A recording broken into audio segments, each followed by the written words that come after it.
Esse episódio é um oferecimento de V3 Data, EMEG e Fervo Digital.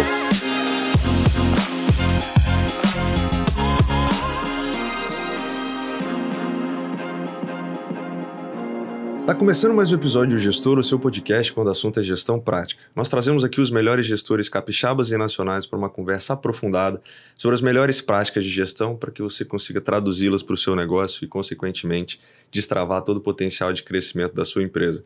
Meu nome é Bruno Rigamonte. Eu sou Gabriel Feitosa, um entusiasta das boas práticas de gestão. E se você também curte o tema, se inscreva nos nossos canais e vamos juntos compartilhar os cases de sucesso e os cases de empreendedorismo capixaba. E hoje a gente está recebendo André Brito, ele que é gerente de relações corporativas da Suzano e já tem aí uma jornada de mais de 24 anos, né, na empresa. André, muito obrigado por aceitar o nosso convite, seja bem-vindo ao Gestor. Obrigado, Gabriel, obrigado, Bruno. Para mim é uma satisfação muito grande estar participando aqui desse podcast que eu acho fantástico. Sou um ouvinte ativo, né, constante, toda semana quando recebo ali no meu WhatsApp a mensagem do Gabriel, com certeza eu ouço, às vezes no carro, às vezes eu gosto muito, parabéns, é ótimo e para mim é uma satisfação muito grande poder estar aqui com vocês, né, e compartilhar um pouquinho da minha trajetória. Boa. André, me fala um pouco, a sua jornada, né, desses 24 anos, veio do início da jornada pela área jurídica e hoje você é gerente de relações corporativas, né? Então, como é que foi essa sua caminhada, né, dentro da empresa e também hoje o que faz a área de relações corporativas, a área de relações institucionais da Suzano? Bacana. Assim, comecei, ainda era Bahia Sul Celulose, em Mucuri, no jurídico da companhia, fui galgando algumas experiências e como advogado você termina tendo ali uma necessidade, uma precisão de trabalhar com negociação. Eu acho que negociação, saber ouvir, saber se colocar, isso são características fundamentais para um bom relações corporativas, relações institucionais, depende... relações governamentais, depende da empresa, o nome da posição. Mas, assim, essa experiência, esse início no jurídico, essa minha formação jurídica, apesar de que tenho uma formação jurídica, mas eu me sinto um engenheiro florestal, né? Tenho mais de 24 anos de companhia, me sinto um engenheiro químico, porque eu conheço desde a floresta até o processo produtivo da celulose e do papel. Então, isso termina sendo engrandecedor para você como pessoa, para você como profissional. E eu sempre fui muito atento a essas coisas.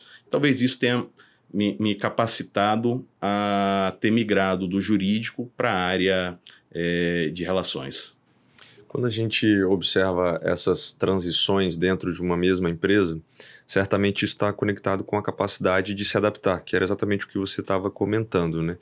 Quais aspectos você considera que foram essenciais para que você pudesse, primeiro, estar pronto para assumir um novo desafio dentro da companhia e, segundo, para quando passou a assumir aquela posição nova, tivesse sucesso e, consequentemente, pudesse ir galgando esses passos ao longo da sua jornada na empresa? Muitas características são importantes para isso. Eu tenho 24 anos de companhia, então assim, eu sempre pautei minha vida profissional pela ética.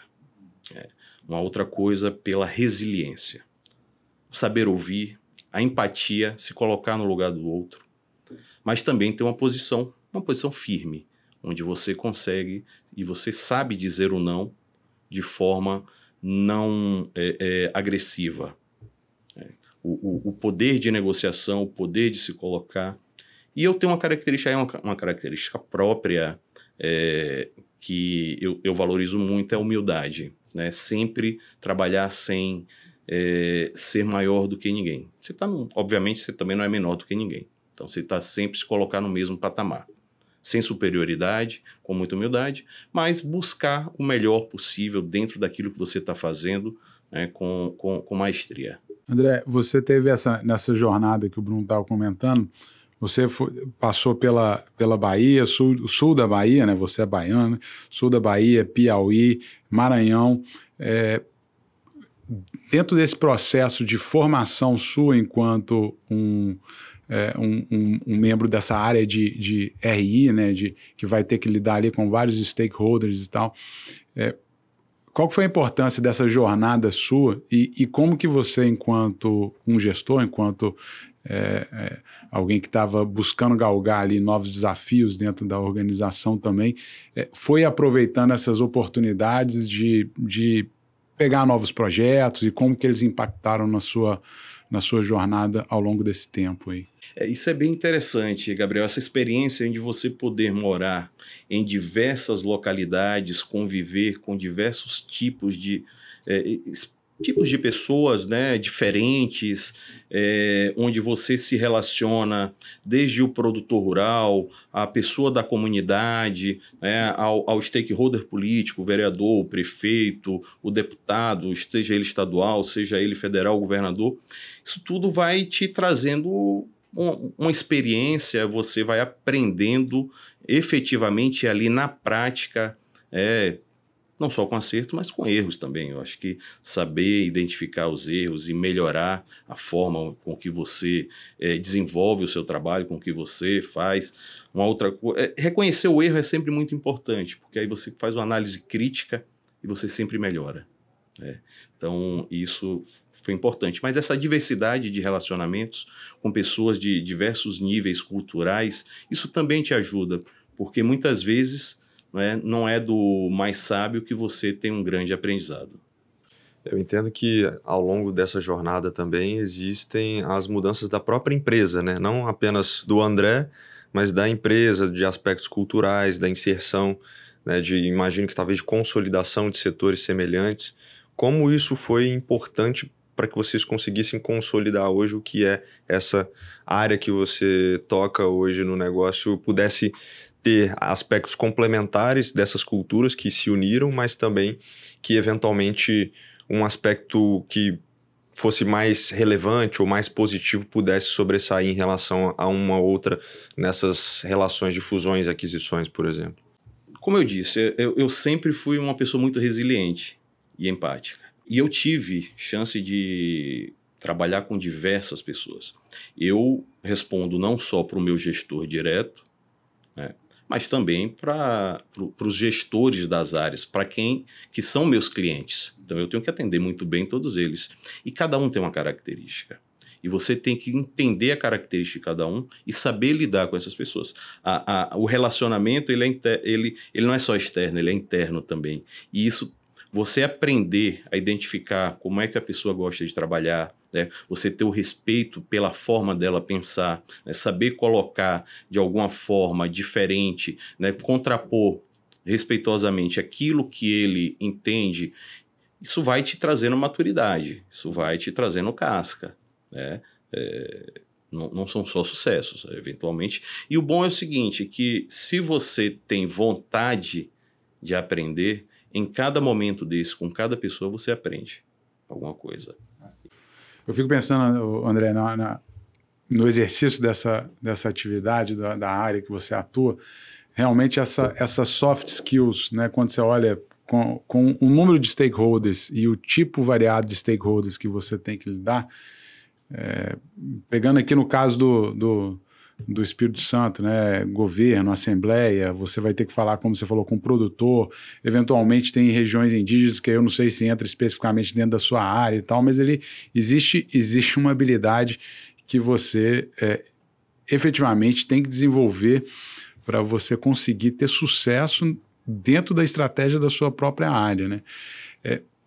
Entrando um pouquinho mais específico, assim, você falou de saber escutar e tal, mas como que você foi forjado nessas características? Como que você se formou, inclusive, buscou, inclusive, competências técnicas, né? Não só da experiência ali, para ter vamos dizer, esse arcabouço de instrumentos que você utiliza nessas relações com esses diferentes stakeholders? Aí é a parte estratégica que você tem que trabalhar, especialmente negociação. O William Ury, lá de Harvard, naquele livro Como Chegar ao Sim, Aqui para mim, um dos grandes livros que você aprende sobre negociação. E a vida é negociação. Na nossa área é negociação todo dia. Então, você entender, primeiro, o que é que você está... Qual é o seu objetivo final quando você vai procurar alguém?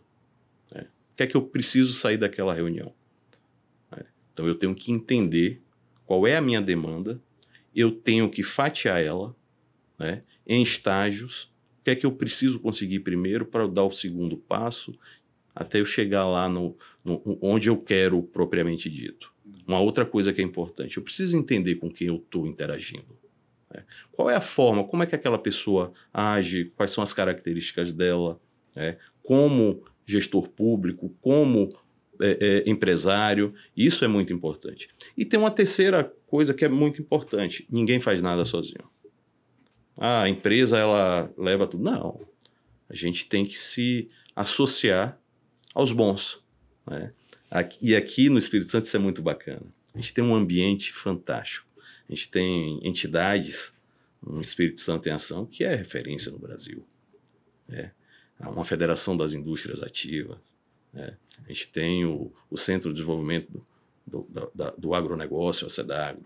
Então, são instituições, a Mafaz, que são qualificadas e que terminam numa sinergia, numa união de esforços para se chegar à melhoria do ambiente de negócio. Então, você tem que, nesse conjunto todo, desde o fatiamento, primeiro entender a sua demanda, fatiar ela, entender quem é seu interlocutor e se utilizar, obviamente, desse público de apoio que é importante para você.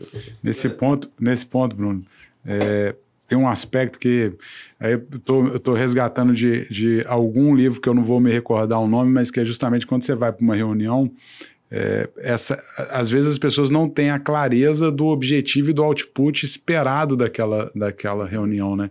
E aí você começa a entrar numa dinâmica que você, sei lá, participa de reuniões, né? Então, eu achei muito bacana na sua fala essa clareza dos objetivos, de fatiar e desdobrar isso, de entender os stakeholders e, obviamente, conhecer ali com quem que você pode se aliar, né? E fazer, e trabalhar em prol de uma parceria, porque não é raro os casos em que, cara, a pessoa não tem clareza do que ela está discutindo naquela pauta específica e o desdobramento que vai sair daquilo, cara, pode vir qualquer coisa, né? Então, inclusive o pior. Então, esse ponto, achei importante esse aspecto, porque traz muita objetividade para essas... Eu acho que exatamente para tentar expandir um pouco mais isso e ser um pouco mais também direto em relação a um case, né? Eu acho muito desafiador a relação que a Suzano tem com os seus vizinhos, o entorno, né? No norte do estado do Espírito Santo, por exemplo, que a gente sabe que existem alguns desafios relacionados a queimadas, a furtos. Imagino que de todos os stakeholders que a gente citou, talvez esse seja um dos mais desafiadores, né? Como é lidar com essa população local, com esse tipo de situação, com essas questões que acabam influenciando a forma como vocês precisam ou responder judicialmente, ou se posicionar de modo a chegar em eventuais acordos, ou até mesmo entender o tipo de demanda e como que a empresa pode proativamente se programar realmente para se antecipar em relação àquilo que vai ser de uma demanda que possa evitar isso e, consequentemente, a área de relações, né, com a comunidade, enfim, de relações institucionais, ela acaba sendo um posicionador estratégico para que o negócio possa até mesmo gerar mais rentabilidade ou reduzir custos, né? Como que todas essas nuances no dia a dia mesmo ali, na prática, né? Para lidar com isso e, consequentemente, minimizar, mitigar esses riscos e esses eventuais prejuízos que acabam ocorrendo. Bruno, você tocou num aspecto que é talvez um dos maiores desafios que nós temos hoje no Espírito Santo. Essa questão de incêndios criminosos, de invasões de terras, de furto. Por quê? Porque existem N pessoas, né, em diferentes estágios. Existe a pessoa que é manipulada por um intermediário que tem interesses, que por sua vez é fomentado por uma outra pessoa que tem um interesse final. Então você tem que também, nesse caso, saber dividir esses públicos. Como é que eu vou tratar aquela pessoa, né, que é manipulada para invadir ou para queimar? Eu tenho que fazer um investimento. Eu sou parte do Estado e eu tenho que ser parte da solução. Eu tô aqui, eu não estou aqui de passagem. Eu preciso conviver, eu quero conviver com os municípios do Norte do Espírito Santo, de todo o Espírito Santo, da melhor forma possível. Então eu tenho que procurar o quê? A paz. Então, e a gente trabalha esse é um case, né? Um grupo chamado Territórios Resilientes. Por quê? Porque é um território que a gente vai ficar durante muito tempo. Ele tem que ser resiliente, onde a gente vai buscar sempre a paz social. E aí a gente faz investimento para gerar empreendedores, para gerar produtores rurais familiares. A gente faz trabalhos em sinergia com a Federação das Indústrias, SESI e Senai, para capacitar pessoas, com a FAES, para capacitar pessoas. A gente investe em editais, né, onde a pessoa apresenta um projeto produtivo. A gente injeta o dinheiro, a gente paga uma consultoria para fazer um tutoriamento daquilo, do que a pessoa está fazendo. A gente busca, né, fundações que fazem investimentos sociais para serem nossas parceiras, né, para trazer investimentos para essas comunidades que ali estão. Porque no fundo, o que a gente busca é conviver bem com todos. Uhum. Claro, tem uma parte que a gente precisa fazer, que é a defesa do nosso patrimônio. Né? Mas a gente tem que trabalhar sempre buscando pacificar o território, e isso a gente tem que ser uma parte ativa nesses investimentos. Nos últimos anos, nós investimos no Norte do Espírito Santo alguns milhões de reais em capacitação, em editais de geração de empreendedores, em uma série de ações de melhoria do ambiente. Né, do ambiente de convivência e do ambiente, inclusive, para essas pessoas, né, onde a gente pode fazer um investimento a depender da necessidade da comunidade, né, em conjunto com a prefeitura, em conjunto com toda a sociedade que está ali na região. E isso, para a gente, é muito importante. Agora, tem que fazer o quê? Fatiamento. Eu não vou tratar a vítima da mesma forma que eu vou tratar o cara que é ali o ofensor real, né? Que é quem coopta aquela pessoa para cometer o crime. Esse não. E assim, nós tivemos aqui no Estado um grande apoio. O governo do Estado entendeu o impacto que era isso. E o impacto não é pequeno, não posso trazer números, mas o impacto não é pequeno.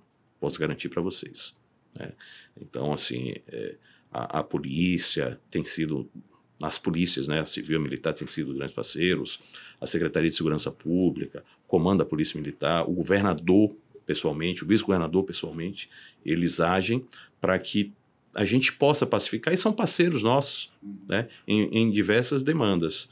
Então, assim, esse relacionamento é importante. Isso ajuda o ambiente de negócio, né?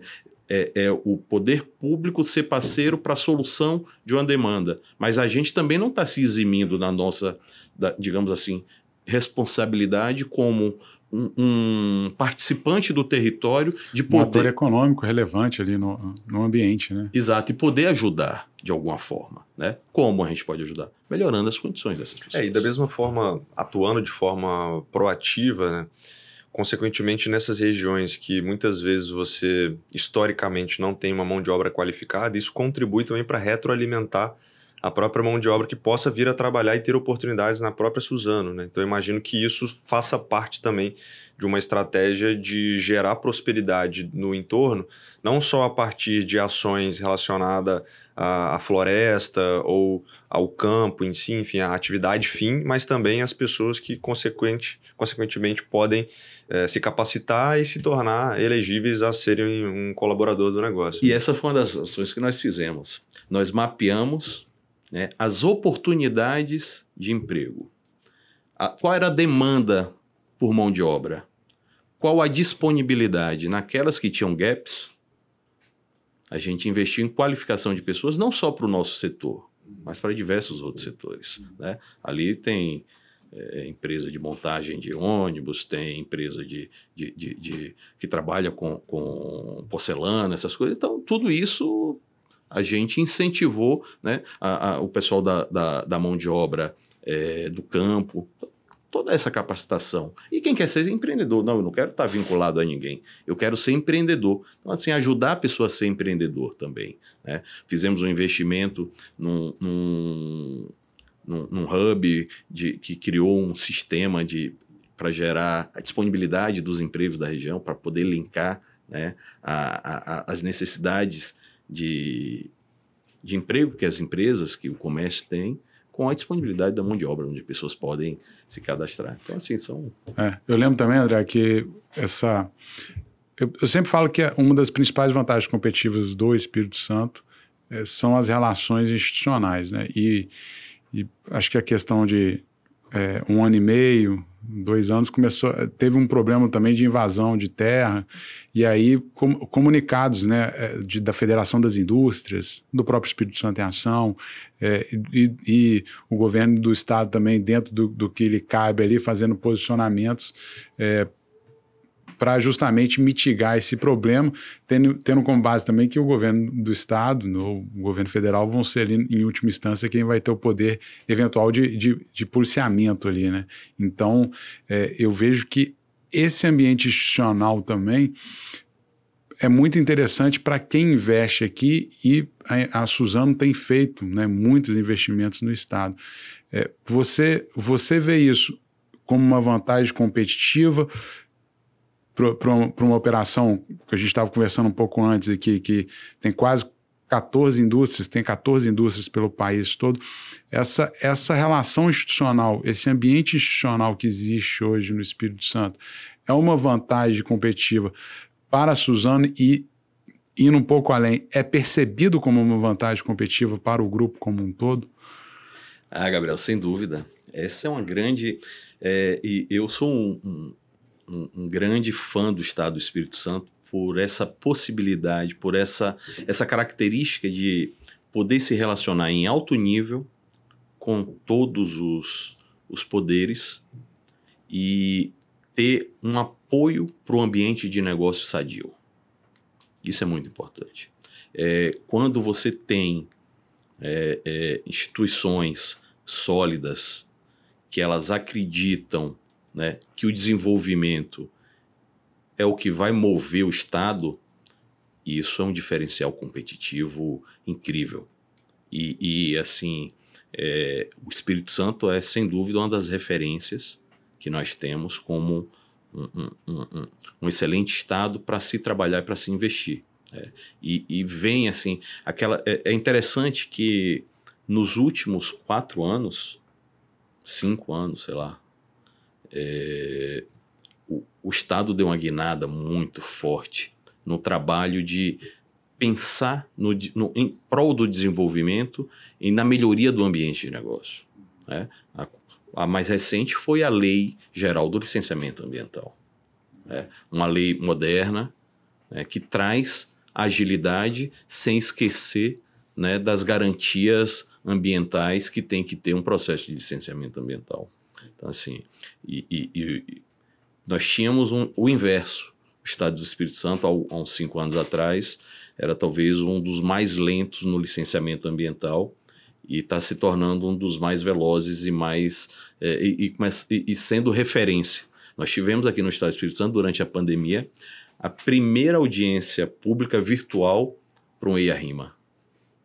Um estudo de impacto ambiental e relatório de impacto do meio ambiente. Então, assim, você vê como as coisas evoluem.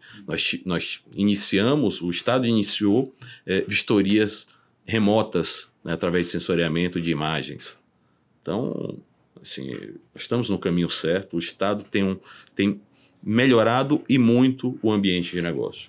Olhando por uma ótica inversa agora, né? A gente está falando do relacionamento com o poder público e ambiente institucional do Estado do Espírito Santo. Mas considerando a Suzano como uma empresa listada, de capital aberto, como que a empresa se posiciona em relação a boas práticas exatamente com os reguladores e com o poder público, né? Que tipo de atividades estão nas rotinas de vocês, no roadmap de vocês de execução, para que a empresa consiga atender a todos os requisitos legais, mas que consequentemente possa se posicionar como uma empresa mercado, mas que também esteja com um bom relacionamento com o poder público? Bem, governança. Acho que o principal disso tudo é governança das ações e das atividades, né? Um compliance bem estruturado, né? Com regras claras, com transparência. Isso tudo faz parte de uma governança ali muito bem, digamos assim, estruturada. Você, Gabriel, você está trazendo para cá, não é, o Instituto Brasileiro de... Sou um recém-entusiasta das boas práticas de governança agora. E assim, cara, governança é essencial para o bom ambiente de negócio por parte das companhias. Ela tem que ter clareza, ela tem que ter compliance, ela tem que ter políticas de relacionamento muito claras, certo? Dentro daquilo que é permitido na lei. Isso são questões que, para um sucesso da empresa, são intransigíveis. Você não pode jamais abrir mão de uma boa governança, de um bom compliance. Sem isso, você está fadado a lá na frente ter um problema. Me corrija se eu estiver errado aqui, André, mas a sua vinda para o Espírito Santo acontece ali em 2019 e dentro desse trabalho de acompanhamento, né, tanto do que está acontecendo, né, no legislativo, no executivo, e olhando para o macroplano de vocês, que vocês têm uma atuação internacional também nesse sentido, né, para acompanhar o que está acontecendo no mundo, esse advocacy ou essa atuação de vocês, ela obviamente tem um objetivo estratégico dentro da companhia. Mas quando eu volto para o recorte aqui de 2019, teve um incentivo que foi concedido pelo governo do estado para a utilização de crédito de ICMS, né, para novos investimentos, né? E aí a Suzano acabou se valendo desse incentivo que foi colocado. E sendo uma exportadora, né, que tem alguns milhões aí, ou bilhões em crédito de ICMS, o quão importante isso foi dentro da estratégia, mas principalmente como que foi construído isso sobre a ótica da atuação das relações corporativas da Suzano. Como que vocês lidam com isso para provocar essas legislações eventualmente aconteçam e sejam colocadas em práticas? É interessante, né? O quanto a gente tem quem trabalha com relações corporativas faz um pouco de tudo, né? Até fazer advocacy para a lei. O Estado do Espírito Santo é um estado com um potencial, com uma característica de exportação muito forte. Nós temos grandes empresas aqui que trabalham com exportação e a nossa é uma delas. Hoje a gente exporta em torno de mais de 80% do que a gente produz aqui. China, Estados Unidos, Europa. Lembrando, nossos produtos, eles atingem 2 bilhões de pessoas mundo afora.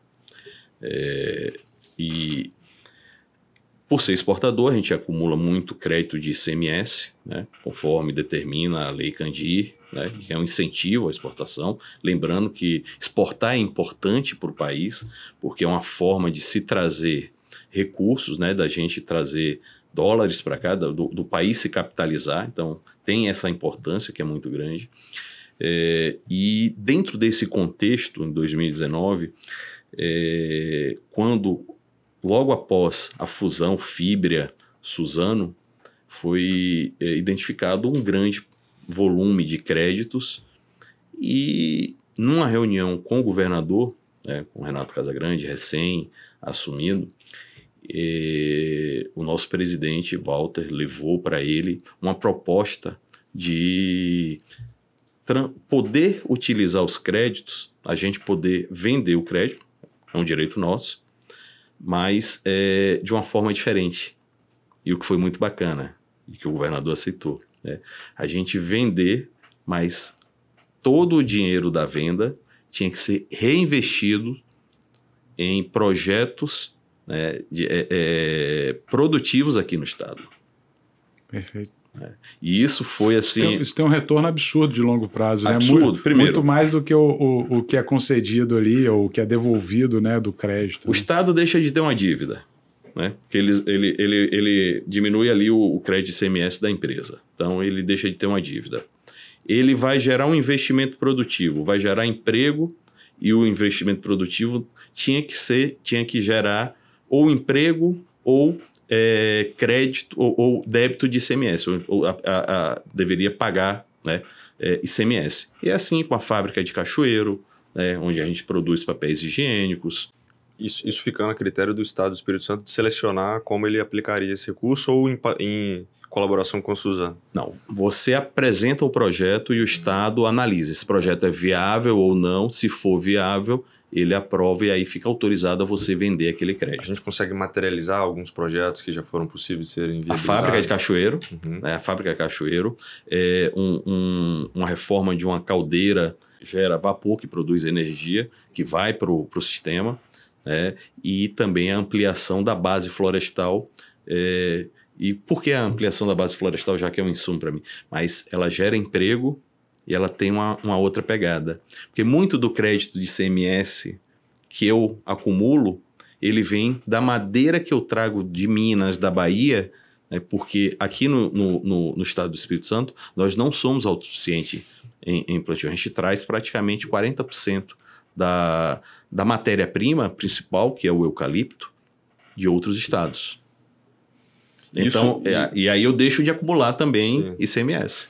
E isso passou a se tornar uma possibilidade para outras empresas semelhantes, pensando muito do nosso público, né, que está ouvindo, de conseguirem apresentar esses projetos para também aproveitarem créditos de ICMS, né? Sim, e não foi um projeto para a gente. O projeto era um projeto aberto. O projeto só tem um limitador. Quer dizer, a lei só tem um limitador, que é 2% da receita corrente líquida do Estado. Quando chega a esse teto, eu acho que nunca alcançou isso. Então, não foi um projeto Suzano, era um projeto do Estado, um projeto de governo, né? Isso me lembra muito um dos nossos convidados, que até abriu essa terceira temporada, que foi o Rogério Salumi, né? Fundador da Wine, que boa parte do desenho do que hoje é o Compete, né? Que é incentivo principalmente para as empresas que trabalham com e-commerce ou vendas online, enfim, modelo de varejo de modo geral, conseguirem ter alguns benefícios, algumas isenções, né, para poder aproveitar essa vocação logística que o Estado tem. E isso traduz muito, né, com esses dois exemplos, como que o Estado tem realmente essa proximidade e de conseguir construir soluções em conjunto, pensando em gerar matriz de fomentar diferentes matrizes econômicas e, consequentemente, gerar mais emprego, gerar mais prosperidade, né? Acho que isso está muito no DNA da Suzano também, né? Perfeito, Bruno. E assim, o último projeto que nós conseguimos aprovar foi a fábrica de papel sanitário, e agora é papel mesmo, porque em Cachoeiro a gente converte. A matéria-prima, o papel, vem de Mucuri, na Bahia, ou vem de Imperatriz, né? Ou vem de São Paulo. Hoje, daqui a 1 ano e meio, 2 anos, a gente vai ter papel produzido no estado do Espírito Santo que vai abastecer a unidade de Aracruz, que a gente vai ter uma convertedora lá, e também vai abastecer a convertedora que fica em Cachoeiro do Itapemirim. Então, assim, é muito bacana. E tudo isso, projetos via créditos de ICMS, né, que de fato terminam. E lembrando, crédito de ICMS não é benefício. É um direito meu, né? Se eu me acreditei, eu tenho direito a usar aquilo. E qual é o grande compromisso nosso? Transformar isso em investimento produtivo e gerar emprego e renda para o capixaba e para o Estado, né? Porque a gente está gerando impostos. Pegando um pouco dessa linha, André, vocês investiram então lá em 2019 na indústria de papel higiênico. Mais recentemente anunciaram um investimento em tissues aqui no estado, e aí você vê esse movimento de verticalização da Suzano, né? Deixar de ser uma fornecedora, vou falar aqui vulgarmente, você me corrige se eu falar alguma coisa equivocada, mas deixar de ser uma fornecedora de insumo e passar a produzir os bens de consumo propriamente dito. Você, nesse processo, você passa a competir com outros players, né? A negociação, aí vou me permitir extrapolar um pouquinho, você não vai negociar uma carga de algumas toneladas de celulose com o cliente, né? Você vai talvez negociar com um supermercado alguns fardos de papel higiênico ou alguma coisa nessa linha. Então você muda muito essa estratégia, né? Você muda muito o perfil de atuação. Como que está pensada essa estrutura de verticalização, né? Até onde vai a estratégia de verticalização e como que vocês têm lidado com os desafios que são inerentes aos novos negócios que surgem a partir dessa nova, né, nova frente de negócios aí? Gabriel, se eu te falar uma coisa, você não vai acreditar. A área de bens de consumo, que vende papel higiênico, vende papel toalha, guardanapo, em 2017 era um PowerPoint. Hoje nós somos líderes de mercado praticamente. No Nordeste há bastante tempo, no Espírito Santo nós somos líderes de mercado. E com a aquisição da KC, né, Kimberly-Clark, o papel neve e passou a ser nosso também, que é no setor premium nós somos líderes. Uhum. E estamos encaminhando aí para ser líder de mercado global, total, aqui no país. E aí, como é que veio esse desafio? Justamente assim, você já está liderando, então o desafio está, de certa forma, sendo superado, mas muda muito a cabeça ali do comercial, a estratégia, né? O próprio presidente da Suzano que você falou ali tem que olhar para novos negócios, tem que olhar para novas vertentes de aquisição de clientes. Vou falar uma coisa aqui que pode não ter absolutamente nada a ver, mas você sai do atacado e vai um pouco mais para o varejo. É um pouco nisso, assim, você tem modelos de negócio muito diferentes ou, querendo ou não, você comunica toda a linha produtiva e você só tem diferentes pontos de distribuição na ponta. Eu trabalho num modelo maior e um outro mais pulverizado ou não? Tem nada a ver. Você tem que montar tudo. Você monta toda uma estrutura de vendas de forma nacional, sim, porque aí você passa a ter contato não só com o distribuidor, que normalmente é são nossos centros de distribuição, e você vai entregar ali para o supermercado da esquina, como também vai entregar para os hipermercados, para as grandes lojas, para as grandes redes de varejo, mas vai vender também para o pequeno. Então, assim, e aí muda tudo. E não é fácil, porque você tem a nossa legislação, o nosso arcabouço tributário, né, já que se fala tanto em arcabouço, né? O nosso arcabouço tributário nacional é um pandemônio, né? Espero que... Nosso calabouço. É o arcabouço, exatamente, a gente não sabe o que tem. Exatamente, né? É uma caixinha de surpresa. E aí, um dos grandes desafios, você entender os estados, né? As legislações estaduais de ICMS, transporte, tem uma série de desafios ali do dia a dia que é uma loucura, e você também tem que gerenciar, né, país afora, toda essa rede de distribuição e de logística, porque aí é muita coisa envolvida, né? Nós produzimos mais de 300 mil toneladas de papéis ticho. Além da verticalização, entendo que a empresa, com um pouco do que a gente já comentou sobre um DNA focado em pensar em melhoria contínua, em novas soluções, a empresa também trabalha a inovação naquilo que de fato é inovação, né? De pensar de forma nova e colocar em ação aquilo que pode vir a se tornar um novo produto, um novo serviço, uma nova área de negócio. Eu entendo que vocês foram atuando dessa forma também, ou com aquisições em modelos de negócio ou empresas fora do país também, né? A gente estava comentando, por exemplo, sobre Finlândia, sobre a questão de celulose solúvel. Como é que foram essas variáveis que foram surgindo e como é que a empresa trabalha inovação e em última instância, como que isso se comunica com a área de relações corporativas?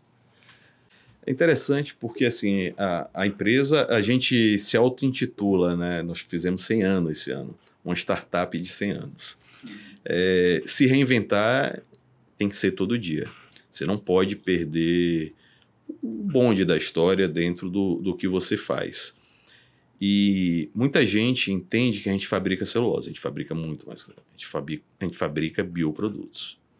Hoje, a gente faz papéis específicos para canudos, para copos, né, que são resistentes. O McDonald's é um grande cliente nosso.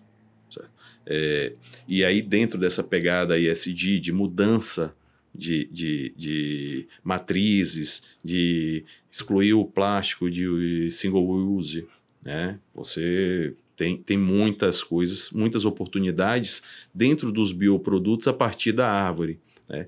E a inovação ela é bacana. Por exemplo, uma tecnologia praticamente desenvolvida em Aracruz, da microfibrilação, vou falar devagar porque é um trava-língua, da celulose, da nanocelulose. Ela gera um fio. Você consegue fazer o fio que faz um tecido, que já não é mais uma startup. Nós compramos uma participação numa startup finlandesa, a Spinova, e agora a gente tem o Spinwood, né, que é um tecido a partir da celulose. Tecido que já é uma operação efetiva, e ela, diferente do que a gente estava conversando antes, sobre a aquisição que a Suzano fez lá de uma parte da Lenzing, né, da austríaca, que produz tecido, viscose, né? Viscose a partir da celulose solúvel. Essa não é um tecido muito parecido com o que a gente usa do algodão, só que ela vem da celulose. E a árvore ela é uma fonte inesgotável de oportunidades, certo? E a árvore do eucalipto, então, a lignina, que é digamos, o cimento, a árvore ela é feita por lignina, praticamente lignina e fibra. A fibra é a celulose, e a lignina, na maioria das vezes, ela é queimada numa caldeira de recuperação, vira vapor que vira energia, que abastecem as fábricas. Só para vocês terem uma ideia, assim, até um ponto interessante, Suzano produz mais de 1,2 GHz de energia. É muita coisa. E a gente exporta, acho que 20% disso. Ou 30%, agora não me recordo bem. Mas voltando aqui, porque... Abastece a própria indústria, e todas além as nossas... disso, o que sobra... O excedente vai para o mercado. Então, assim, é algo muito, muito dinâmico, né? O nosso mundo a partir da árvore. E a gente tem feito produtos aí que a gente acredita que vamos substituir, sim, né, o plástico de single use, que vai evitar poluir o oceano e tudo mais. Plástico é super essencial, mas em outras coisas mais valorosas, né? A gente não pode deixar de valorizar eles, mas assim, a possibilidade, né, de produtos renováveis a partir da árvore é uma infinidade. Quando eu vejo você falando desse investimento em startups e também de uma vantagem competitiva que a própria Suzano tem, ou que as condições florestais nossas oferecem, aí vou até te pedir para você explicar isso melhor, que a gente colhe com 7 anos, enquanto o mundo colhe com 14 anos, né, a celulose, né, alguma coisa nessa ordem. Normalmente 20 anos, 20 a 30, dependendo do local. Quanto mais frio, mais tempo demora para um ciclo. E a gente o nosso primeiro ciclo é com 7 anos. 6, 7 anos. Pois quando eu olho para essa diversificação que a Suzano está fazendo, olhando para novos produtos, para verticalização em bens de consumo, e para um insumo base que é uma baita de uma vantagem competitiva que você consegue colher, né, no menor tempo ali, comparativamente quando você olha para o mercado, você olha, você fala, cara, já deu bom, desculpa a palavra, sim, já deu bom, mas quando você olha para frente, você fala, cara, vai dar muito mais, porque eu tenho vantagem competitiva na produção, eu estou olhando para novos mercados, né, de bens de consumo, eu estou inovando, e você falou com a gente também que existe uma política de investir até 90% do caixa livre da empresa, né? Então, como que vocês estão aí olhando, né, para o longo prazo, posicionando a Suzano, olhando, né, assim, onde que a gente vai chegar e qual é o limite aí de crescimento, né, ou quais são os desafios que vocês estão olhando sobre essa ótica de um crescimento que é quase uma vantagem competitiva na essência da atuação aí da Suzano. Assim, quando a gente pensa em investimento de longo prazo, nem tudo a gente pode dizer, mas o que eu posso dizer é sim, que a Suzano está sempre olhando o mercado. E hoje em dia não é só o mercado nacional, a gente está olhando global.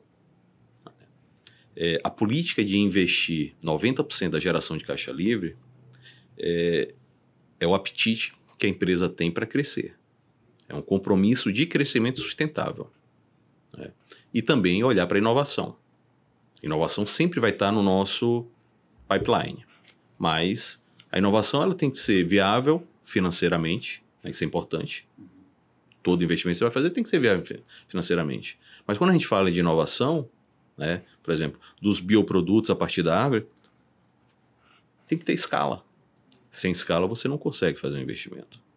Né? Então, são duas características muito fortes, né, que a gente olha sempre que vai investir, quando está falando de inovação. Né? Viabilidade financeira e escalabilidade. Isso é essencial. Do ponto de vista, mas, pô, vocês não vão investir só em inovação. Não.